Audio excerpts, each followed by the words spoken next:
Deep in the heart of Afghanistan, there's a valley that was literally carved by history, faith, and, yes, conflict. Today, we're going to explore the story of Bamiyan. It's an incredible cultural landscape that witnessed the rise and fall of entire empires and was the site of a tragedy that just stopped the world in its tracks. Yeah, this quote, it really cuts right to the chase, doesn't it?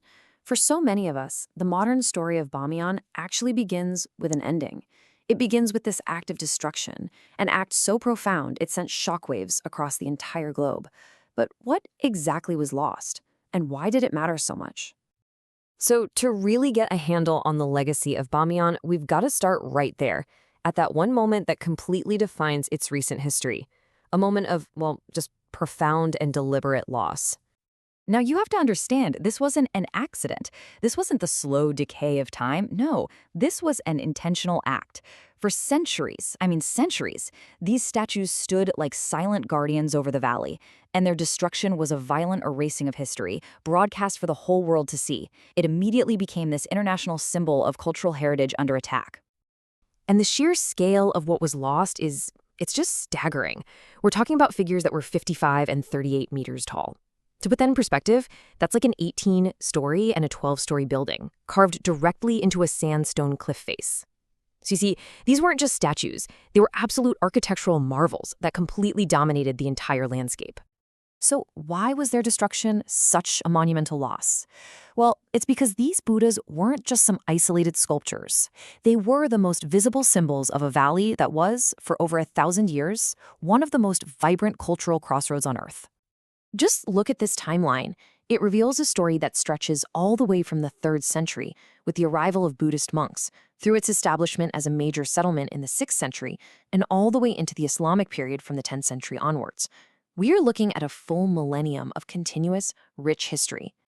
You know what they say, location, location, location. And Bamiyan's position was no accident. It sat on a key branch of the legendary Silk Road. So this wasn't some remote, forgotten valley. It was a bustling hub where travelers, merchants, monks, and soldiers from countless cultures met, traded, and exchanged ideas. And all of that meeting and mixing created something entirely new. The art and architecture of Bamiyan are a perfect example of the Gandharan school, an artistic tradition that's famous for its incredible harmonious fusion of styles. It's a testament to what happens when cultures don't just collide, but actually collaborate. And you can literally see this fusion in the art itself.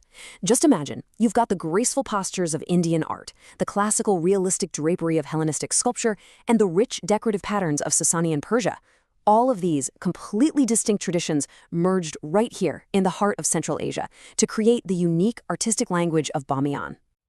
Now, while the 2 giant Buddhas were the most famous landmarks, if we only focus on their empty niches, we're missing the bigger picture. The true treasure of Bamiyan is the entire valley, a vast landscape of history just waiting to be explored. 8. That's the number of distinct archaeological sites that make up the single Bamiyan Valley World Heritage Property. So those 2 famous niches in the main cliff, they're just one part of this vast, interconnected historical landscape. The whole landscape is just dotted with incredible sites. Beyond the main cliffs, you've got the Kokrak Valley, home to another Buddha. There's the city of Screams, a fortress that was once the main settlement, and Shar is a hawk with fortifications from later Islamic dynasties. The entire valley is basically a giant open-air museum. So what this all adds up to is a site of immense spiritual significance. For centuries, this wasn't just a stop on a trade route, it was a destination. It was a major pilgrimage center for Buddhists from all across Asia who came to marvel at its art and to learn in its monasteries. Okay, so after the destruction and decades of conflict, you have to be wondering, what is left and what is being done to protect this fragile legacy? Well, here's the thing.